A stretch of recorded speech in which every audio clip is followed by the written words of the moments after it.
qori qolahan, maka sikap kita bagaimana? Ketika kemudian menemukan ada sebagian qori, bahkan para ulama yang terjatuh pada bacaan yang menurut kita ini lahan. Yang kita pelajari bacaan seperti itu lahan, tapi kok diamalkan oleh para ulama.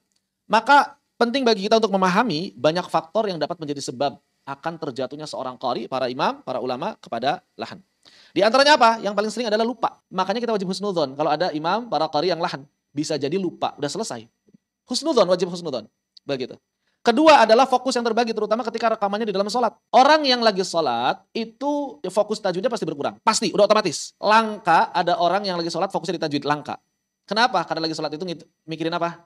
Mikirin jumlah rakaat, hafalan, dan lain sebagainya. Bahkan tadabbur, ya. Sehingga terbagi kekhusyuan sholatnya juga, sehingga terbagi fokusnya.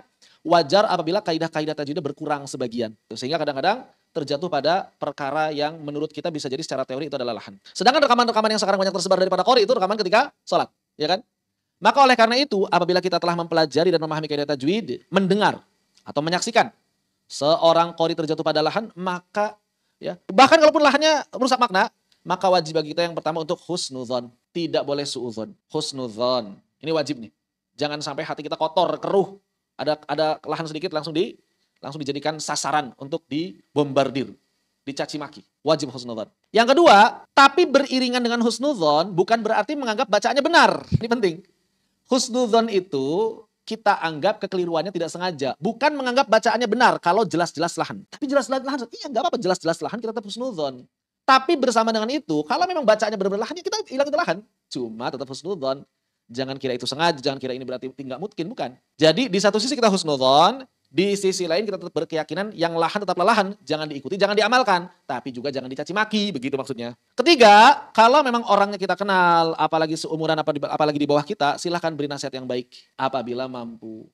Kalau misalnya dia berupa channel, maka kirim pesan ke channel YouTube-nya, channel IG-nya, begitu. Ya ini beberapa poin yang penting bagi kita ketika apa? Ketika kita menemukan lahan. Dan tidak perlu menyibukkan diri, kalau mau ditambahkan yang keempat ya, tidak perlu menyibukkan diri untuk menilai bacaan orang lain. Dan gak perlu direspon kalau ada orang yang minta kita ngoreksi bacaan seseorang. Kalau saya gak pernah ngerespon. Tapi imam saya begini saat ini rekamannya. Terserah, bukan urusan saya. Tapi saya gak tahu itu lahan jalan. Ya udah sah kalau itu gak tahu. Kan selesai, gampang sebenarnya. Pokoknya kalau dia bukan murid kita, gak perlu fokus memperbaiki mereka. Dalam artian, ya sudah, mereka punya standar sendiri bisa jadi. Kalau memang mereka lahan jangan ikuti. Tapi kalau kita gak tahu dia lahan jalan atau lahan berarti salatnya sah, udah selesai. Begitu. Kecuali kalau kita menilai ada maslahat yang besar. Misalnya ada ulama besar, ngajarnya keliru, kita bisa koreksi. Ya, begitu. Konsepnya keliru, kita bisa koreksi. Karena khawatirnya ada madorot yang besar yang menimpa umat. Tapi kalau nggak ada madorot yang besar, asal orang-orang belajar tajwid paham itu keliru, ya udah selesai sebenarnya, nggak perlu dikoreksi. Begitu. Baik.